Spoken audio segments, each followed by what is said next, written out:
Okay, good morning, everybody. Welcome to San Jose. I am Steve Feldman, your program committee chair, and I'll be introducing people and things to you for the next few days. So, welcome. I'd like to first give a big thanks to our host, Rodney Joffe from New Star Ultra Services. For those who haven't heard the story yet, Rodney is a hero to us. We had an issue with a cancellation for this meeting, which happened pretty much during the last meeting. So Rodney volunteered and scrambled and found us this venue with almost no notice, and it worked out pretty well, I'd say. Thank you, Rodney.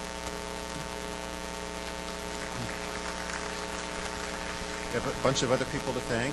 I'm not going to read them all because a big list. Rodney will tell you about a lot of these people who were instrumental in getting us connectivity to the venue, which itself is an interesting story. That's Rodney. Thanks to our break in beer and gear sponsors. Thank you to the program committee who put together what you're going to be seeing for the next few days.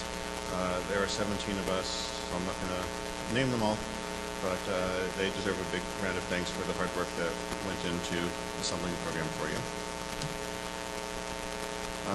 Agenda changes, none so far, so what's printed on the schedule should actually work.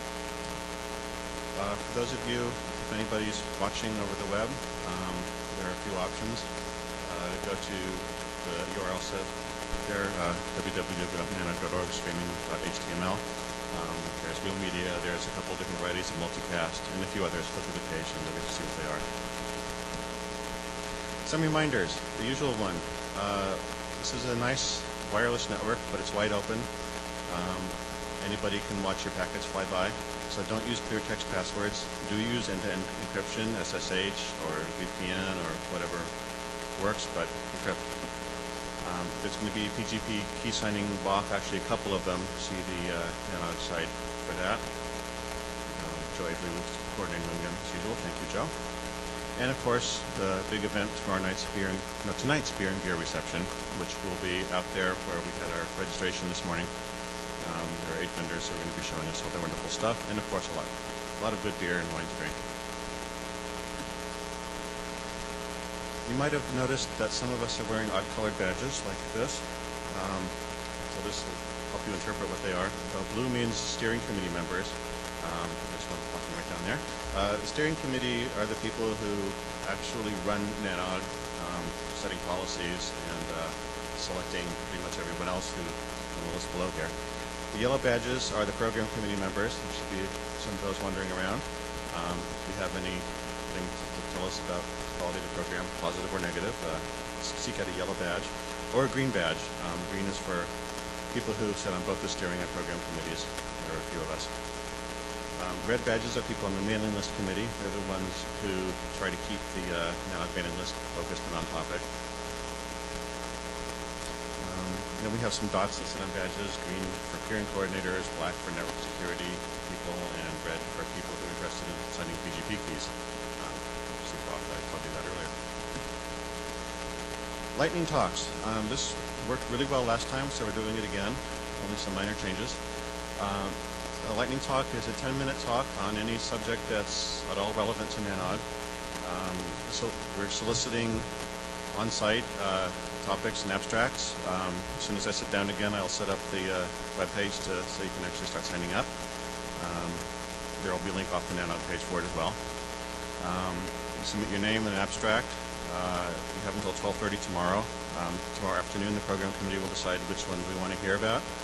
And then on Wednesday morning, we'll get to hear lightning talks. Last time was exciting because there was some really new stuff, some wild ideas, some research that was brand new and couldn't be done in time for the general session. So that's the kind of thing we're interested in. So that's it for me. Now I'm going to turn you over to our host, Rodney.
this is the Nanog laptop shuffler.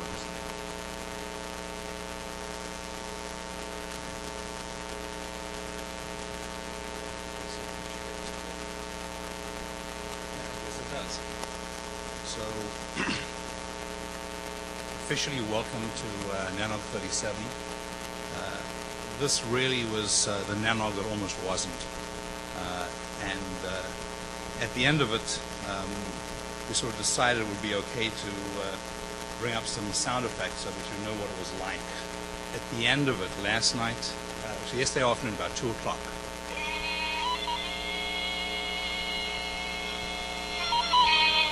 this was a significant effort.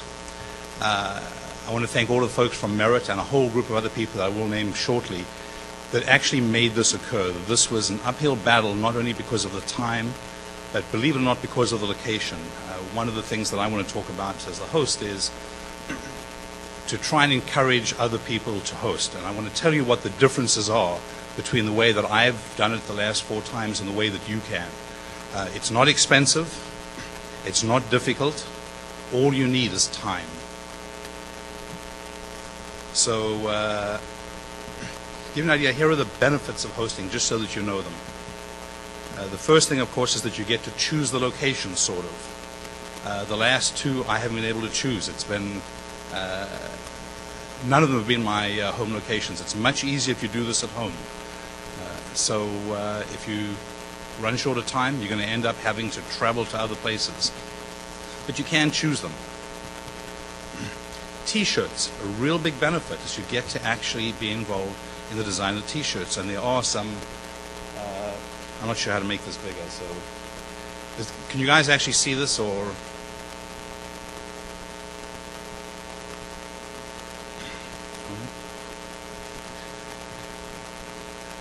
Move closer forward. No, it's okay.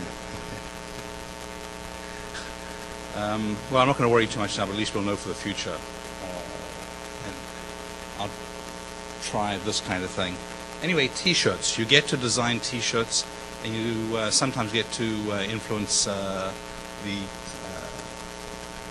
theme on the T-shirts. So these are some of those that I've had in the past. You guys probably will remember some of these. Yeah, if you can.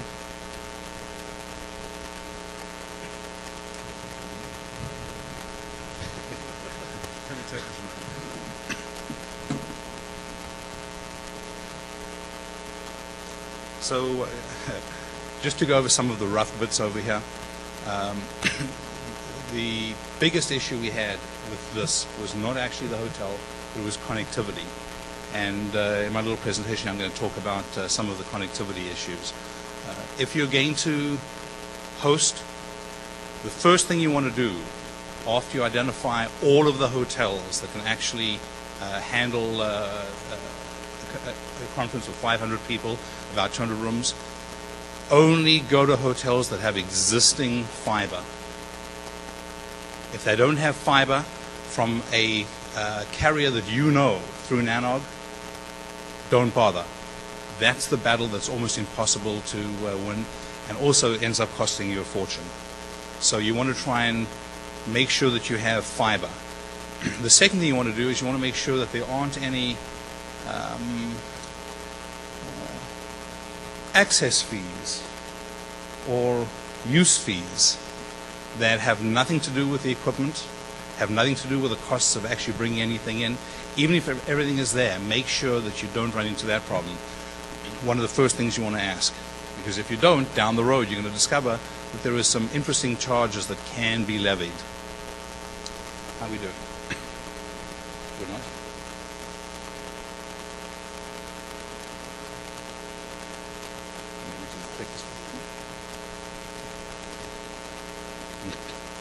That's not nice.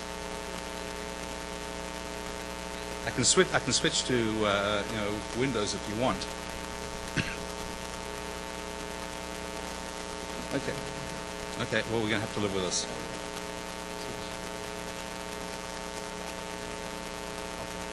So we'll go back to this. Yeah. No. No. Okay. Yeah, it's okay. So let's go back through the benefits again. So besides the T-shirts,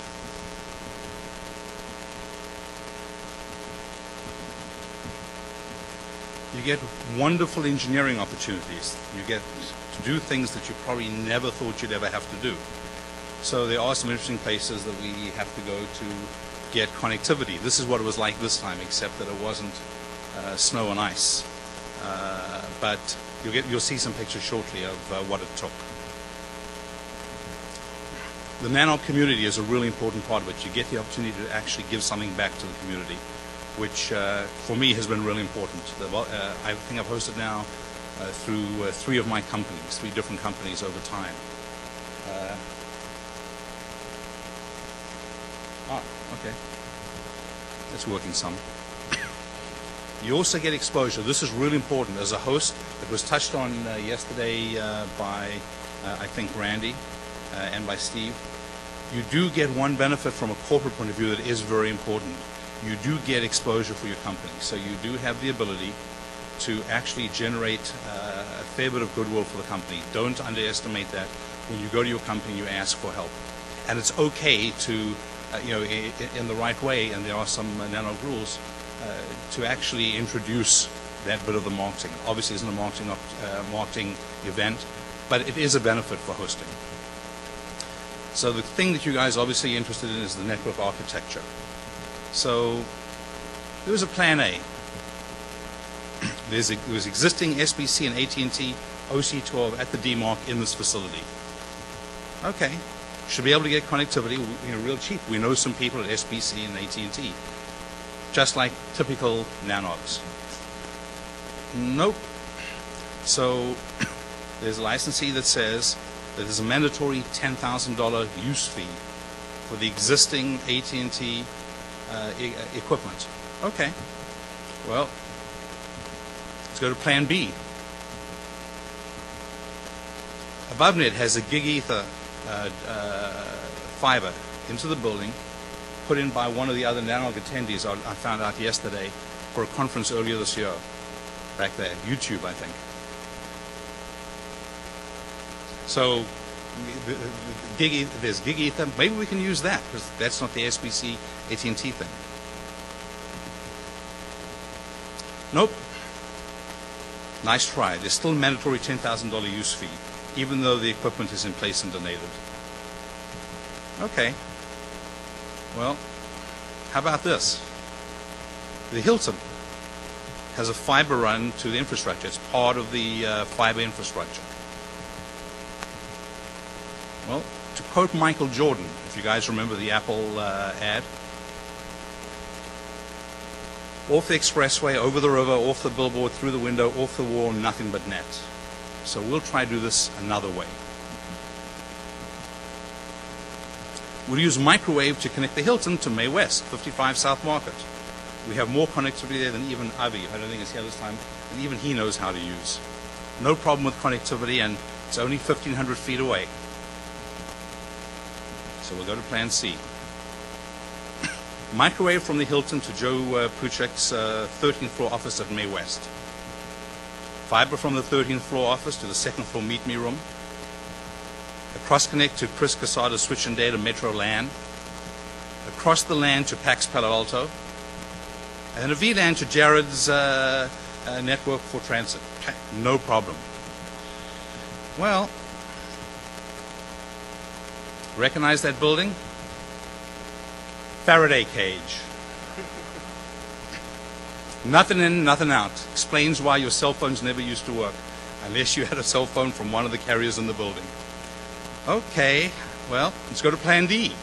And by the way, these are things that occurred after we'd actually done the engineering. Had everything in, had the stuff on the roof. Joe Puchek had done his little magic. Everyone had done their bits and pieces, was all working. And we thought the radios were broken, so we fiddled with the radios and still no signal. And then we discovered, looking on the windows in that building, there's a little serial number. So Ralph decided to go Google the serial number. And the little FC at the end of the serial number said Faraday cage quality glass. So even the glass. Okay, so plan D. Trango 54 meg microwave from the Hilton to Dave Rand's Bungee location on the 18th floor of the penthouse roof at 50. I think it's actually 150 West San Fernando. Fiber from there to switch and data at Palo Alto. Cross connect to Jared. Nothing but net. We now have 45 megabits sustained, so that's how we ended up. It actually all worked, and that's what you guys are using today.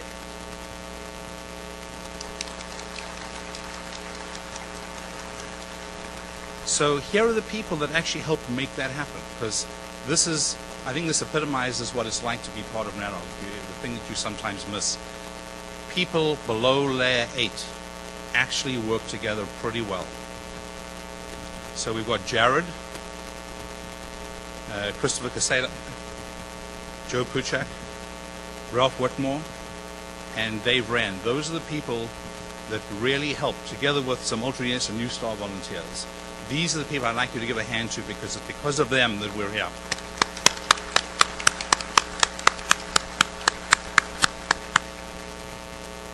Here are some random images. This is the 10,000 colo facility we have over here. $10,000. So I know that rents have gone up for colo. Google and Yahoo have taken it all, but there is space available. That's the microwave sitting on top of this building, and we're sort of in the, as you may have noticed, we're in the approach path for San Jose, so sort of interesting up there.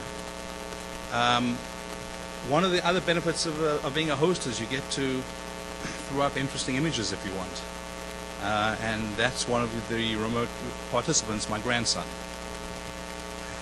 That's the other end of the link.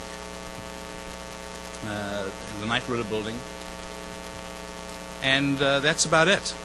So thank you very much for coming, and if there's any problems with the facility and stuff like that, go and see Betty, don't come see me.